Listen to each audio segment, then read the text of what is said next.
Yamashiro Ore, secretario de la Comisión de Producción. ¿Puede hacer uso de la palabra? Gracias, presidente. Perdón, un momentito. Están sustentando las comisiones. Luego de las comisiones... ¿no? Gracias, presidente. Están en varias comisiones. Le daría el uso de la palabra. Presidente, la Comisión de Producción, Micro y Pequeña Empresa recibió el dictamen del proyecto de ley de promoción de desarrollo del capital humano y en su sesión del día 8 de mayo del año 2007, bajo la presidencia del congresista Abu Gataz, aprobó por unanimidad esta propuesta. El contenido, presidente, de esta propuesta busca reconocer el valor del capital humano a través de las actividades de capacitación y de formación del personal. En virtud de ello, presidente, se le permite a una empresa que desee fomentar y de este modo contribuir al fortalecimiento de la competitividad del sector productivo y su inserción en las nuevas demandas del mercado, deducir este gasto de su impuesto a la renta. Con esta posibilidad, presidente, y este planteamiento se otorga el proyecto propuesto otorgaba una deducción equivalente al 12,5%. Perdón, una deducción equivalente al 125%, es decir, del total que gasta tenía una deducción adicional del 25%, es decir, le daba una deducción compensada, bonificada. Y además establecía un monto de la deducción, en el sentido de que ésta no podía ser superior al 5% de los gastos totales de la empresa. Frente a esto se recibió opiniones del Ministerio de Economía y Finanzas, en el que establecía que esto afectaba a la estructura técnica del impuesto a la renta, toda vez que el monto deducible excedía lo permitido al amparo del principio de causalidad, que contraviene además con el marco macroeconómico multianual. El Ministerio de Producción, en cambio, presidente, consideraba que los propósitos coinciden con el interés y el punto de vista del Ministerio en relación con la necesidad de solucionar la problemática y dificultades que afrontan las empresas, inhibiendo sus inversiones en capacitación del personal. La comisión, presidente, analizó los diferentes aspectos vinculados, tanto en la propuesta del proyecto de ley, así como las opiniones recibidas de los sectores involucrados. Y frente a ello, presidente, la comisión estimó importante resolver el caso de muchas empresas con uso intensivo de mano de obra, a las que actualmente no se les reconoce su inversión en capacitación del personal, por cuanto el actual concepto educativos no contribuye con reconocer este ámbito, presentando además dificultades para valorizar su patrimonio, pues toda la inversión que realizan en capacitación era considerada como un gasto y no como una inversión. Bien dice la propuesta en su título que esta ley promueve el desarrollo del capital humano, porque no se le considera a la persona que labora en una empresa una cuenta de gasto, sino se le considera una cuenta de inversión. Y este constituye, presidente, el capital más importante y el recurso más importante que tienen las empresas. En ese sentido, presidente, hay un criterio que tendría que ser despejado y aclarado, y este está referido al principio de causalidad que establece el texto único ordenado del impuesto a la renta, que fue aprobado por el Decreto Supremo 179, el que dispone en su artículo 37, a fin de establecer la renta neta de tercera categoría, se deben deducir de la renta bruta los gastos necesarios para producirla y mantener su fuente, en tanto la deducción no esté expresamente prohibida por la ley del impuesto a la renta.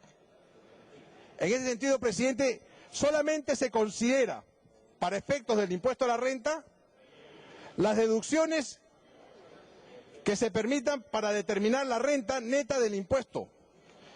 Y estas están basadas en lo que es el principio de causalidad. Es decir, tiene que haber un nexo causal entre el gasto y la renta que se genera. Es decir, presidente, si yo, como empresa, me dedico a fabricar calzado, solamente puedo deducir el cuero, las colas y los gastos que pago en salarios. Pero no se me permite deducir el gasto en la capacitación a aquellas personas que van a realizar los calzados, porque no cumple con el principio de causalidad. Para la SUNAT, presidente, no le interesa que las personas se capaciten, sino todo lo contrario, que solamente puedan contar con un trabajo a aquellas personas que antes han sido capacitadas. Por lo tanto, se convierte en un beneficio de muy pocos y no en la posibilidad de todos los peruanos. En ese sentido, presidente, la Comisión de Producción estableció y aprobó por unanimidad el proyecto con el siguiente texto.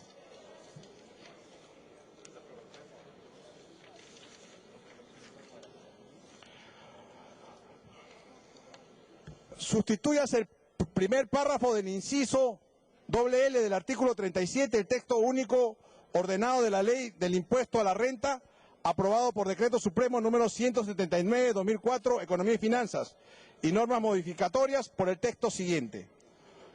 L. Dice, los gastos y contribuciones destinadas a prestar al personal servicios de salud, recreativos, culturales y educativos, incluidos los de capacitación realizados en instituciones acreditadas de acuerdo a ley o por instructores extranjeros conforme a los requisitos que dispone el reglamento, así como los gastos de enfermedad de cualquier servidor. Con esto, presidente, con este texto, la Comisión de Producción solicita se apruebe el texto. Me pide una interrupción el congresista Rolando Sousa, presidente, con mucho gusto. Para una interrupción, el congresista Rolando Sousa, ¿puede hacer uso de la palabra? Gracias, presidente. Presidente, yo creo que hay un error y una mala interpretación del principio de causalidad en el impuesto a la renta. El artículo 37 de la Ley de Impuesto a la Renta establece que el principio de causalidad tiene que ver con que el gasto tenga relación con la fuente productora de renta en función a dos principios adicionales, la razonabilidad y la proporcionalidad. Hay empresas que necesitan mayor inversión en la capacitación de personal y hay empresas que necesitan menor inversión en la capacitación de personal. Por ejemplo, a mí siempre me llamó la atención cuando en mi juventud pude trabajar en una empresa norteamericana, la cantidad de horas de capacitación obligatorias que se establecía. En una empresa de auditoría, en una empresa de consultoría, la capacitación será mayor que en una empresa de repente manufacturera. No digo de que no la necesiten, digo que por el giro del negocio y por los principios de razonabilidad y proporcionalidad es que se necesitará una mayor capacitación. Entonces no es como que aquí se ha dicho que el principio de causalidad tiene que ver con un monto excesivo y potencial. No tiene nada que ver con eso. La causalidad tiene que ver con que una empresa deduzca un gasto que tenga directa relación con la fuente productora de renta. Por eso, algunas universidades que actúan como sociedades anónimas y que regalan los pasajes aéreos, allí evidentemente lo que se va a tener que probar es que existe un principio de causalidad con la generación de la fuente productora de renta. Entonces, hay cuestiones muy sensibles. Entonces, ¿qué se plantea acá? 7% del total de los gastos o 2% del total de la planilla. En realidad, cualquier porcentaje va a ser arbitrario, porque habrán empresas que tendrán muy poco gasto y en consecuencia el 7% le va a resultar insuficiente, y habrán empresas que tengan también muy poco nivel de planillas y tengan alta rentabilidad y pagarán altos impuestos. Finalmente, lo que en este momento existe es que no existe un tope determinado para los gastos de capacitación, pero sí existe una serie de reparos hechos a través de la jurisprudencia del Tribunal Fiscal como el que se ha mencionado y que evidentemente genera una serie de injusticias, el principio de generalidad, que obviamente es más claro que se debe proceder a derogar. Respecto al tope, señor presidente, el tope va a ser arbitrario finalmente y va a depender, acá se ha dado un ejemplo por el caso del banco, de un banco determinado. Yo creo que es una mala práctica que se den ejemplos con nombres propios en el Parlamento Nacional. Para que concluya, señor congresista. Gracias, presidente. Nos pueden llevar a una distorsión, un ejemplo determinado de lo que es realmente necesario para modificar una norma.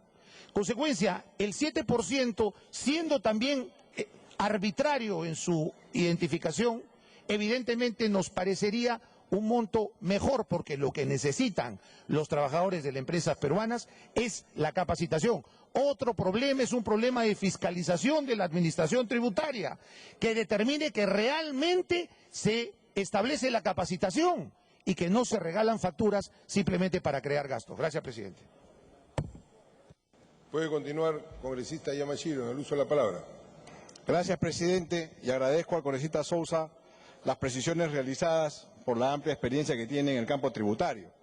Y efectivamente, esto, presidente, está limitando que los peruanos hoy día puedan acceder a un beneficio que le puede otorgar la empresa, porque las limita en el campo tributario.